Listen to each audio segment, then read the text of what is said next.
Hi, my name is Juliet Selgren, and this is my podcast, The Great Antidote. This podcast has been brought to you by the Center for Growth and Opportunity at Utah State University. To learn more, visit www.thecgo.org.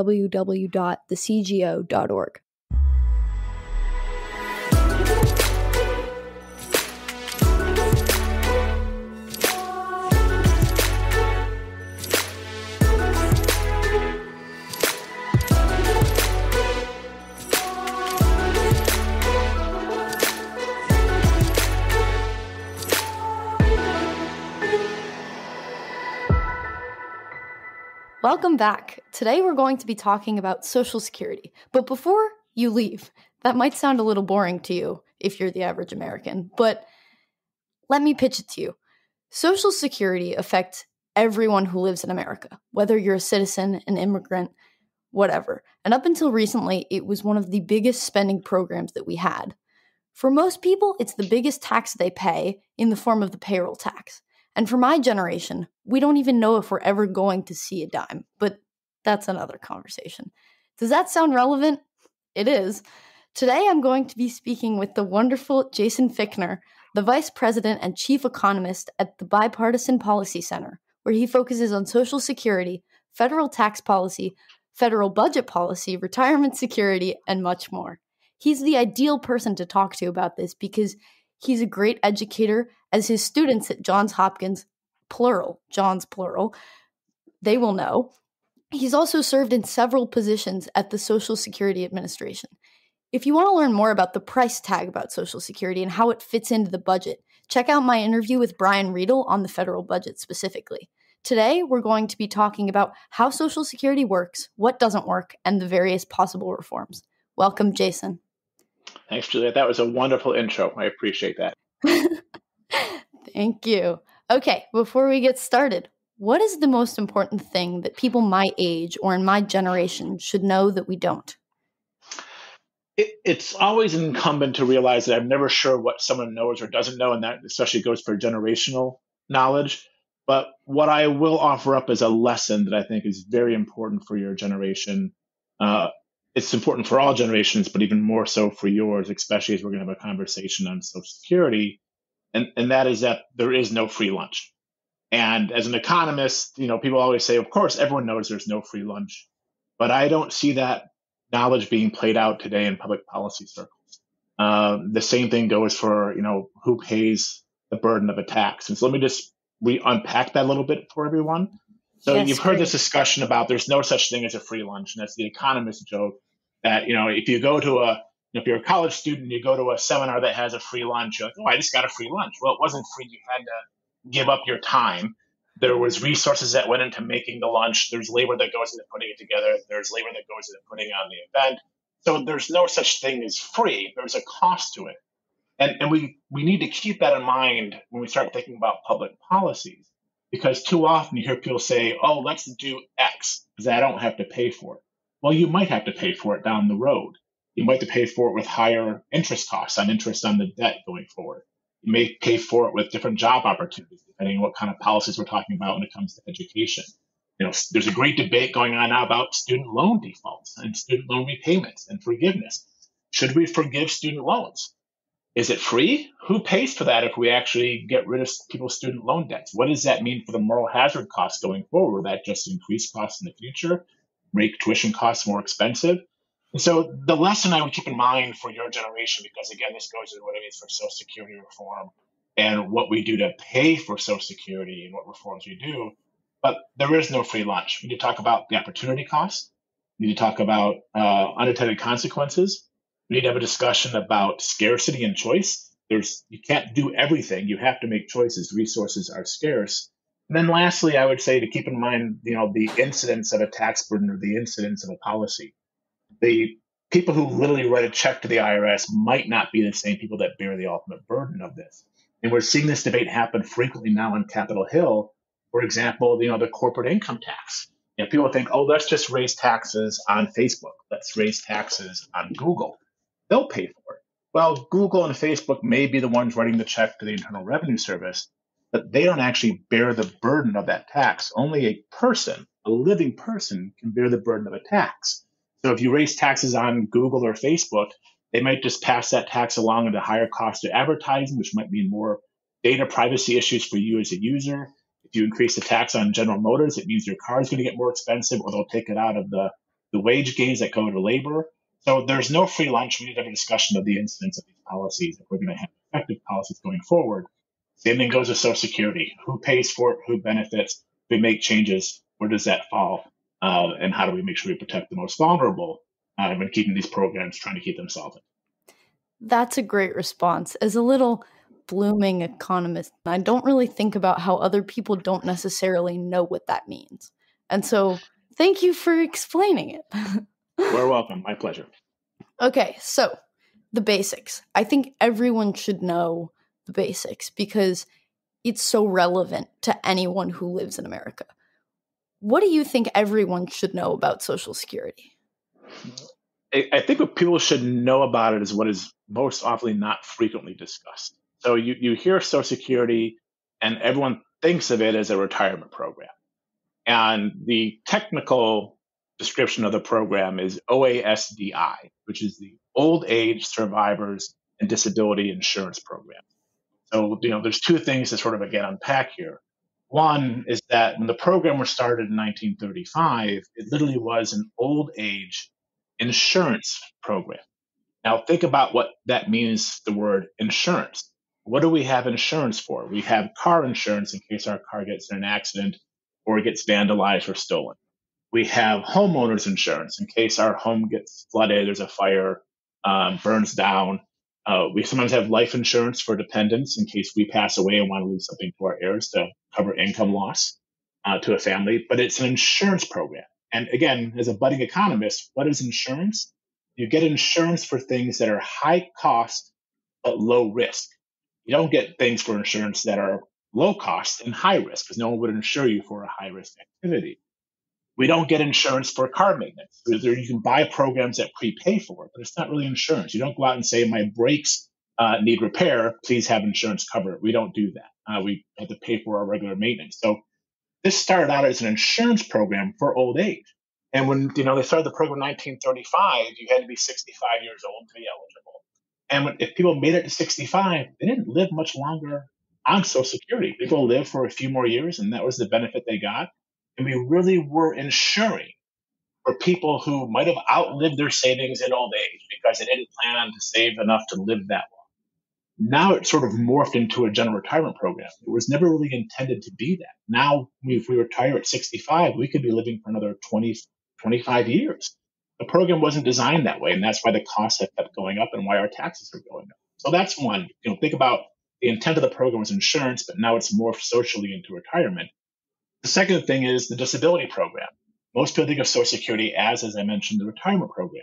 But there's also a disability function for people who work and are covered workers. So if you work long enough to be covered by the program, if you get disabled and can't work, the program covers you. And for somebody in your generation, there is now a 1 in 5 chance that you could be disabled at some point in your lifetime and not be able to work. That program's there for you.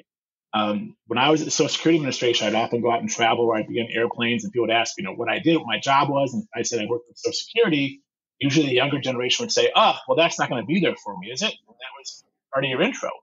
And the fact is, it will be there for you. The question is, in what capacity? Will it be there in the full benefit structure we have now? Will it be reduced in some form?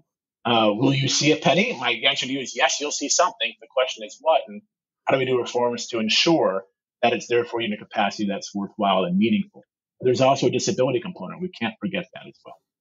So if you get the disability component, is that in addition to the retirement insurance type aspect? Do you get both? One, is it? Yeah, you only get one. So what happens is if you become disabled before your retirement age, you go on the disability program. And at the point you get to your retirement age, the program will shift you over. It's sort of seamless to the beneficiary. So if you were, basically what happens is if you become disabled, say at age 45 or 50, I'm 50 now. So if I was to get disabled and couldn't work, and I went through the process and Social Security determined I was disabled and couldn't work, I would sort of get my retirement benefit paid in an amount that's out of the disability trust fund. And then for the next, between 12 and 15 years, as I go towards my full retirement age, I would get that benefit, but when I became eligible for the retirement benefit, it would switch over and start paying me out of the old age social insurance trust fund. I wouldn't notice a difference, but it would shift over. So I wouldn't get both, but I would transition from disability to retirement. Got it. Social Security is a universal program. Everyone can receive its benefits. There are still some requirements to get them, though. So can you tell us what those are? So one is you have to, when you think about the idea of these benefits, they're basically to cover workers and their spouses and their dependents. And so as a worker, and that's probably the most important place to start, you need what's called 40 quarters of coverage. So if you are working for an employer or you are self-employed and you're paying employment taxes, each quarter you work is a credit. And if you work for 40 quarters, so that's basically 10 years, you are eligible for retirement benefits. And there's also eligibility for disability. And again, you have to have what's called covered employment to be eligible. So it's not like anyone who has never worked can apply for Social Security. You have to have covered employment and have worked enough years to get enough quarters of coverage to qualify. They don't have to be consecutive, but they have to add up 40 quarters of coverage. And so basically it's 10 years. And then the benefit formula changes depending on how much you've paid, how much you've earned and paid into the system. And then the beneficiaries who are covered are not just the workers, but also their spouses, and if they have any dependent children, if they were to pass away before retirement. So that's sort of the eligibility criteria in general, but it's not just for everybody. So we do say there's a universal component to it, but it's universal for those who are covered workers. This has also been an issue when we think about state and local government employees. Some state and local government employees are not covered by Social Security. This is a federal program, and back when the program was started, they could not mandate that states and local governments be required to pay into it because of our federal system of government. Some states have still opted not to pay in. So there are some teachers, firefighters, police officers in states like Florida or Texas who don't contribute and are not covered by the system.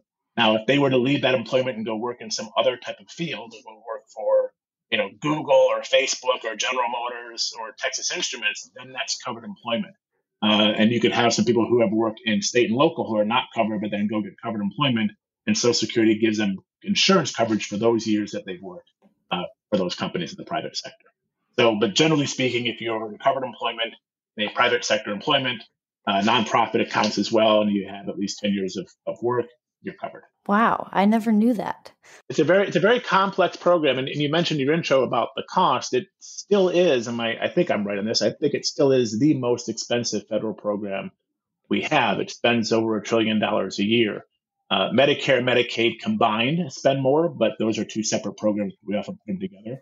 But the Social Security, retirement, disability system is spending over $1 trillion right now in benefits. But I think it still is our most expensive social program. Makes sense.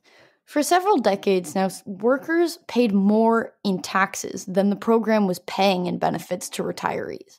And the difference of this was going into a trust fund. Can you talk to us about the Social Security Trust Fund and how it has worked since the 1980s? Also, I think in 2010, Social Security started running a permanent cash flow deficit. What is that, and what does that mean for the trust fund? How do all these components fit together? This is an excellent question, and also one that's sort of very confusing for the public. So let's try to walk through this. Yes, thank you. When they made reforms to in 1983 to the system, they did a variety of things. One was increase the retirement age, and it's been phased in. So for you and me, it's going to be age 67, unless reforms come along later on in the future that changes that retirement age and pushes that even further. There were payroll tax increases. And right before the 83 reforms passed, Social Security was in danger of not being able to send out benefit checks. So the law was changed, taxes went up, and at that point in time, as you said, there was a surplus, meaning there was more revenue being collected in taxes than was being paid out monthly in benefits. The difference was a surplus that had to be, by law, put into a trust fund, and that trust fund can only invest in treasury bonds, special issue treasury bonds for Social Security. They're non-marketable. They are guaranteed to pay the highest average rate that Treasury pays on any of its T-bills, so it's supposed to be a good deal for the government. But again, realize this is a government-owned entity paying itself interest on its own debt. But by law, they had to go in, and when Social Security was running a surplus, that money's invested in the trust fund, And those dollars are being used to fund other government services.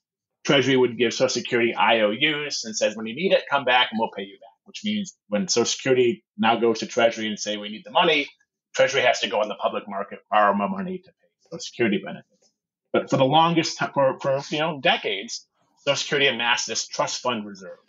Now that trust fund, and you sort of hear this every spring when the new trustees report comes out, the trust funds are scheduled to be depleted in 2034. Now, again, there are two trust funds, one for the retirement account and one for disability.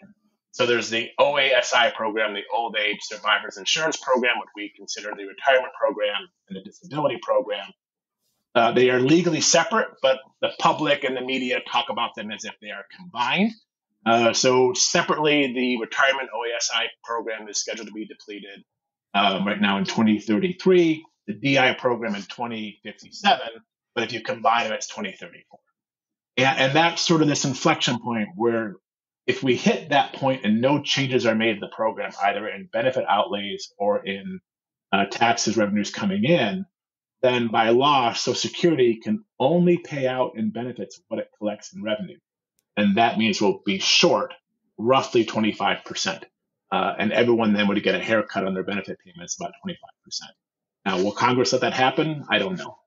You mentioned the shortfall. What that means now is there's still money, bonds in the trust fund accounts that are paying interest, but they're not enough to cover costs. So Social Security gets revenue from the payroll taxes, which is the major source.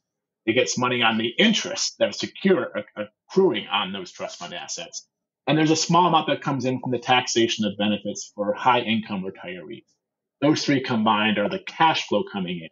And as you mentioned, now we're at the point where cash flow coming in is not enough to cover the benefits going out. So we are now starting to redeem those trust fund assets, the bonds. So Social Security goes to Treasury and says, we need some additional money. Here are some bonds. Please pay us back the cash that you borrowed from us. And we'll do that until roughly 2034 when the trust funds are depleted. And hopefully we will have some sort of Social Security reform before then. What would that look like for the average American? How much money is that per person sort of thing? But so the benefits that are being paid out is again dependent on how much you worked, how much you paid in, what your annual salary was. There's a taxable maximum, so maybe we should start with that too, because people might be confused about how much they actually pay into the system. So if you look at your pay stub, you might see something called FICA, FICA. You wonder, what's FICA and why they're taking all of my money? So we have federal insurance contribution amounts, and this is your FICA tax. And right now it's 15.3% total. Half of it is paid by the employer, half paid by the worker. But again, realizing the incidence of the tax, if the employer is paying it, it means it's going to come out of what wage they would have paid you otherwise. So labor economists assume that all the payroll tax burden falls on the employee, even though in your paycheck only half is going to be shown to be paid by you. So 15.3% is the total allocation. 2.9% goes towards the hospital insurance. That's Medicare. So with Social Security, it's 12.4% total that is going into the OASDI program. Of that, 6.2% again statutorily is paid by the worker, 6.2% by the employer, but you bear the entire burden as the employee. So that's what is going in, and as you mentioned in the intro, for most Americans, that's the largest tax they pay. 50% of people don't actually bear a burden of the federal income tax because of various deductions, exemptions, and exclusions. So the payroll tax is the largest tax they pay. For beneficiaries, the average check right now monthly is about $1,300 or $1,400 a month. That's on average. Some can get as high as around $3,000. Others get below $1,000, depending again on their coverage. But again, if you're living on Social Security or you're relying on Social Security for a large portion of your retirement to pay your monthly bills, if you have $1,400 a month and you're going to lose 25% of that, that's a big haircut. Imagine if you're working right now and your boss came to you tomorrow and said, I'm sorry, we don't have the revenues to pay your paycheck. Everyone's got to take a 25% pay cut. That's what it was going to feel like. I don't think that's going to go over very well with the public. I don't think Congress will let it happen, but that's what we're facing. And the longer we wait to make these changes, the bigger the delta is going to have to be to get solvent. And to give you an idea of what I mean by that, we are looking at trust fund depletion in 2034, right? That's the inflection point at which Trust funds run out of money. Social Security doesn't go bankrupt at that point. It still has payroll taxes coming in.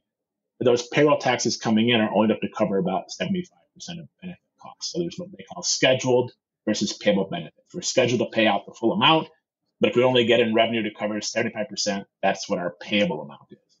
So we're short, and Social Security can't pay full benefits, or it'll pay full benefits on a delayed basis depending on the rolling in of payroll taxes. If we were going to fix that today, so Juliet, you and I sat down and said, we can't afford to wait any longer. We're going to fix this today, and we're just going to do it on the tax side. And for all the libertarians out there, this is not my proposal, but just bear with me. If we just did it on the tax side, what would that mean?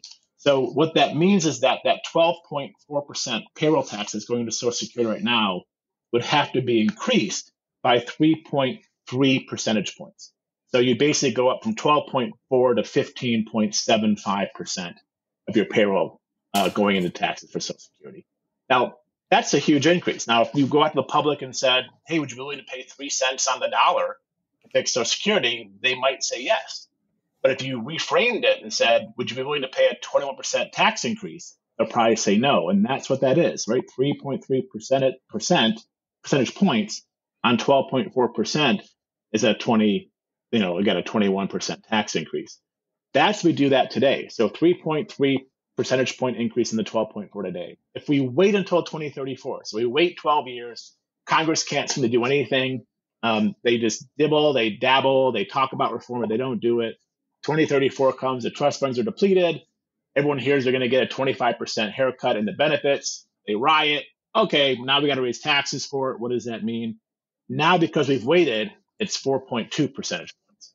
So waiting 10 years basically goes from 3.3 to 4.2. And now that's a much larger tax increase. So waiting to do this costs us. And this is the cost of delay. And if we had done Social Security reform just on the tax side alone, 10 years ago, 12 years ago, there's a taxable maximum at which we apply the payroll tax to. So you're not taxed on all your wages, you're taxed up to a maximum. And if we had lifted that cap 10, 12 years ago, that would have made Social Security solvent for a 75-year period. If we just do that now, it doesn't get us more than 30 or 40% of the way there. So we're losing the opportunities to make some modest balanced approaches, some benefit changes for the high end, some tax increases for high income earners. And we're getting to the point where there's really going to be a dramatic change if we're going to make the system solvent the longer. So I'm just going to ask it right now. The FICA tax, is that the same as the payroll tax, or is that a different thing? Nope, I think it's that is what it is. So usually when you get your first job, you look down and you see, here's my gross pay, and you see the taxes being taken out for federal, taxes being taken out for state, and you see that line for FICA. That is your payroll tax. That is what's going into Social Security and into Medicare. And a lot of people don't realize what it is. They just see it and kind of go along with it, and they just sort of ask and never go on. But this is your, and so it's FICA, and that's the Federal Insurance Contribution Act. So that's your FICA. And this is your withholding for it. And it makes up the OAS and the DI, and also the hospital insurance, which is Medicare. Those are basically the three things that are going into the FICA. All right, cool. Just clarifying. Thank you. So first there's the cap on taxes. And that's, a lot of people say that is a good way, which you were just talking about. But what about raising the age? I hear a lot of people talking about, oh, well, they're going to raise the age. They're going to raise the age. How would that impact the life of the program? Would that fix the problem in any capacity? It's part of a potential solution set. So the issue here is, how much would you have to raise the retirement age to make it solvent? And to do that would now be well into the 70s. So the age now depends on the year you were born by cohort. So again, for someone who's my age 50, and for you, it's going to be age 67. What if we went up to age 70? So we said, tomorrow we're passing Social Security reform. We're going to go up to age 70.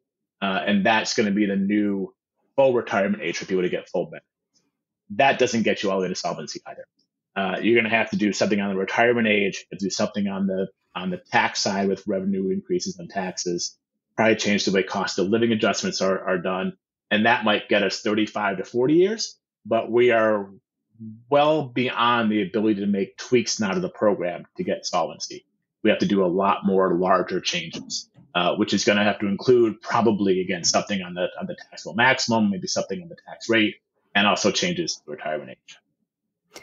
So let's talk about tax rate a bit. You wrote a piece with Charles Blauhaus of the Mercatus Center called An Analytical Framework for Strengthening Social Security, where you detail a number of problems that face Social Security and how they can be addressed.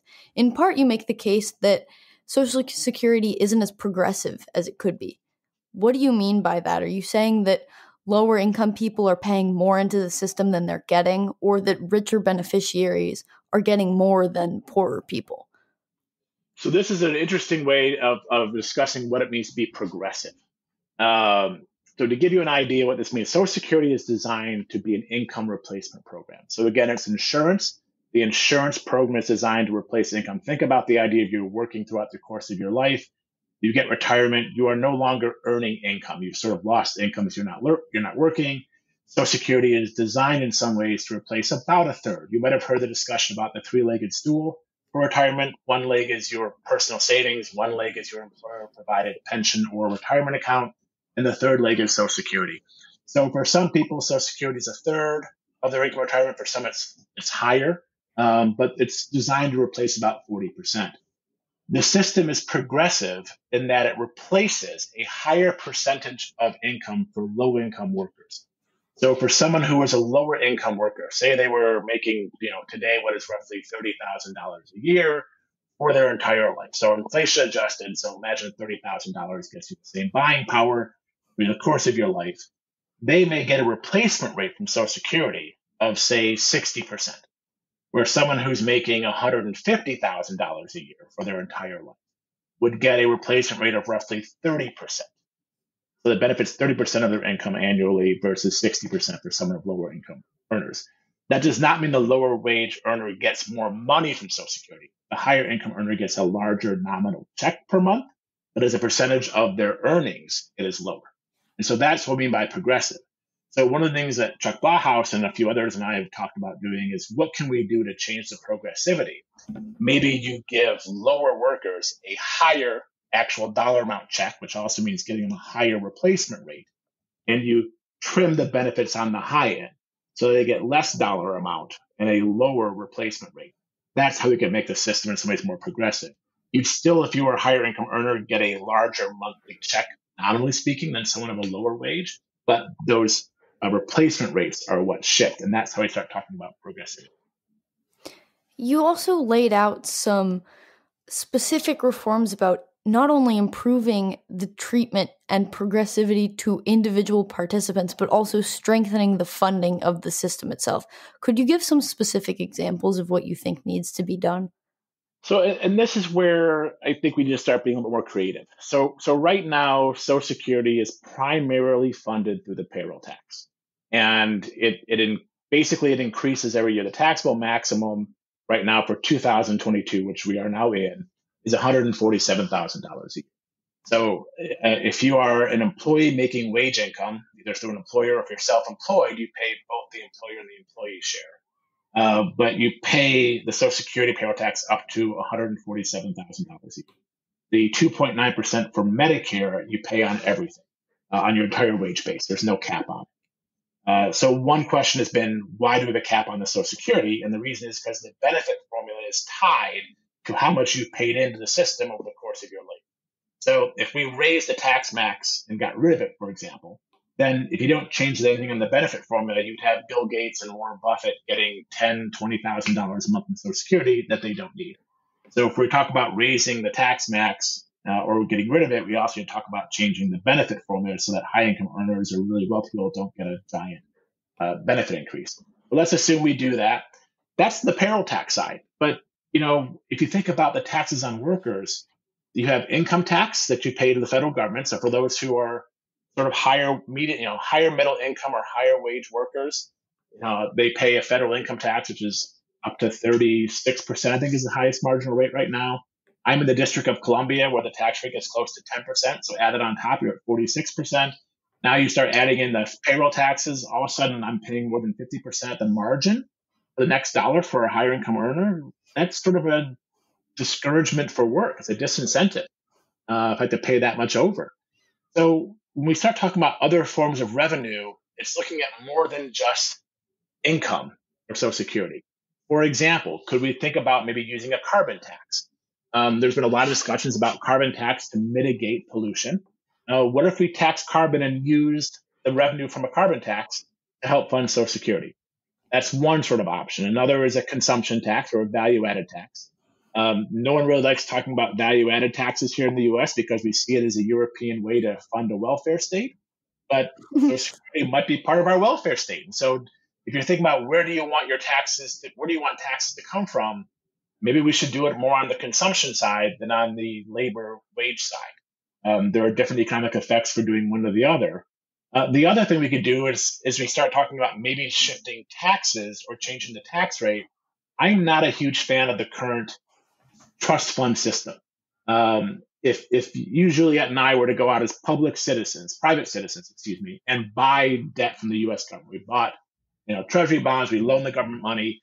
That's an asset to us. You've heard some conservatives and libertarians say that there is no Social Security trust fund; it's just the government borrowing from itself. That is true, but to Social Security, it is actually technically an asset. It is a liability paid. Although at any point in time, if Congress passed the law and the president signs it, they could wipe away that obligation. And so what if we changed it and allowed Social Security to take any revenues they might get at that surplus payroll tax revenue and invest it in the market? You've had Tyler Cowen on your show. I've talked to Tyler about this. He's got some pros and cons. Do you want the government investing in the market? But what if we just did it through marketable securities? We don't necessarily take an ownership issue. Like, you don't want them buying stock in GM or Facebook, which we did do when the TARP bailout, by the way, for 2008. But what if we just invested some in commercial grade bonds? So these companies issue debt just like the federal government does, but they pay a higher interest rate. We also could do some market investing. We could do if you start investing when you get your first job and you start getting your 401k plan set up, you're probably likely to go into the default, which is a target date fund, which will have equities, bonds, and some international.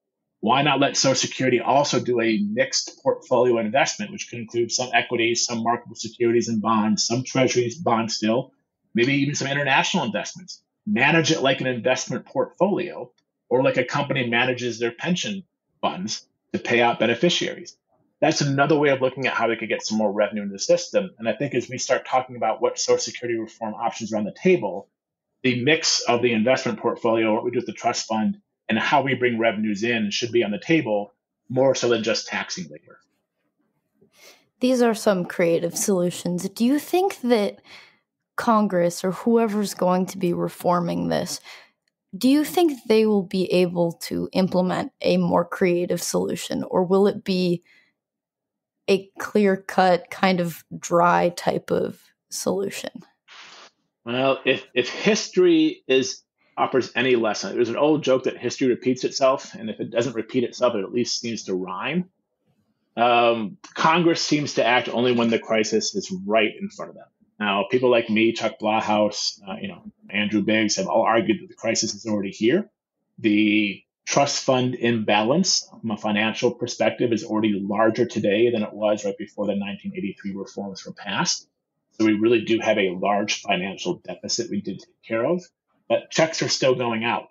And Congress usually doesn't act until the checks are about to stop or be reduced. So I have a few sort of ways to play on this. Let's take the Congress does nothing until 2034 when the trust funds are depleted and benefit checks are going to be reduced. What is likely to happen? 10 years ago, I wouldn't have said this, but I think now the default option is that they use general revenues to make up the shortfall. What does that mean? It means they borrow money from someplace else to pay up the Social Security benefit. Just like they're borrowing money now to pay for defense or to pay for healthcare or to pay for education or to pay for, the infrastructure bill. We have all this borrowed money. We're getting close to $30 trillion of debt. Why not add some more trillions onto it? That's the easiest route for Congress. And I think they do that in the short term. But that's going to cause an inflection window where people say we can't do this indefinitely. We need to do something on the tax side and benefit side. And I think what we've seen is sort of a reality in which the compromise occurs, and it usually is a 50-50 split between tax increases and benefit cuts. But if we start using general revenue transfers to make up the shortfall in the early 2030s, then you're looking at like a one third, one third, one third, where tax rates, where revenues coming in from taxes will have to increase by, we'll have to solve a third of the problem. Benefit reduction is usually for high income earners will have to be a third of the problem, and then general revenues will make up a third as well. And if you think about who pays federal income taxes these days, 50% of people don't pay federal income taxes. They pay payroll taxes, they pay state and local taxes, consumption taxes. They're not paying federal income taxes. So if we did use general revenue transfers to make up the shortfall, or deficit financing still with general revenue transfers, that would tend to fall on high income earners, and that might be more palatable to those on the left side of the aisle than doing benefit cuts or even tax increases. Okay, so before we close, I want to talk about some of the biggest misunderstandings with Social Security. Where is the bank account with my name on it? Because obviously, they must have one. I'm paying into it, right? FICA's taking my money. They're putting it into my bank account that the government has with my name on it. It's named Juliet Selgren for when she's 67 years old. Where is it? That's the first misconception. There is no bank account with your name on it. I really wish there was. And in fact, the if you go buy a bond from the United States Treasury, right now everything's electronic, but you used to get a paper bond. You can still ask for one, but they're paper. And Social Security has paper bonds from Treasury. Again, these are the surpluses in the trust fund. They are kept out in the file cabinet in West Virginia. And every once in a while, you have to go out and verify they actually exist and do an accounting of them. But they're paper, and now things are, of course, electronic. But there is no bank account with your name on it. And that's sort of one of the problems with this, is that people think there's a bank account and they can just go cash it in. This is a federal program created by legislation. And what that means is that you technically have no ownership over any of it as an individual. If you as an individual, Juliet, were to go out and invest in Facebook, in Google, and any sort of equity company that's traded on the market, you are a shareholder, you are an owner, you have legal rights to some of that property. As Social Security, you have no legal rights at all. The rights given to you are only as what is entitled through legislation. Congress tomorrow could go out and pass a law that gets rid of Social Security, saying, we're tired of the Social Security program. We just don't want it anymore. Let's get rid of it. And it's gone. And you have no legal recourse whatsoever. You have, of course, political recourse, but that's different than legal recourse. So there is no bank account with your name on it. There is nothing you can go cash in. It is just right now a legislative program based on qualifications, coverage, and a benefit formula that can be changed at any point in time. What I will offer up, though, just because this is a practical thing, is that every year on your birthday, if you are working, you should start checking your Social Security statement. They used to send it out to everyone around their birthday every year. For budget reasons, the paper statement is no longer sent, but you can access it online.